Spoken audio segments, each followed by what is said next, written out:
I was called from my daughter's school informing me that she had a bead stuck in her ear. The school does not allow beads, so I kept wondering how she got them in. On inquiry, she told me she couldn't remember exactly, but that they had been there for long. I was in shock because the only time I remember her having anything to do with beads was during the lockdown, when all the kids were at home, and in a bid to engage them, I taught them how to make beads over 6 months. I was worried and scared about the possible damage to her ears due to a foreign body in it for so long.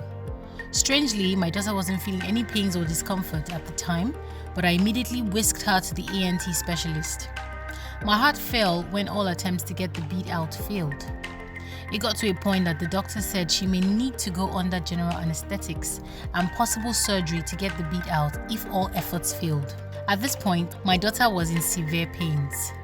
To make matters worse, they were to refer us to another hospital for the surgery, which brought me to tears.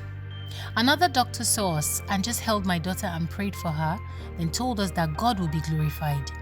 We were advised to go home, apply olive oil consistently, and prepare for the worst case scenario. I prayed and I could not sleep, but kept trusting God as I applied the oil.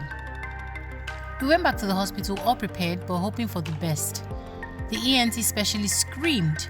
She said the bead was just at the tip of the ears, and within 30 seconds of taking in her instrument, the bead fell out.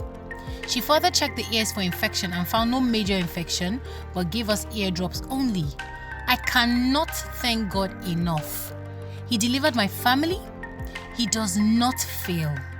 No infection, no hearing loss, despite having a foreign body in the ears for over 6 months. This can only be God, and may His name be praised forever.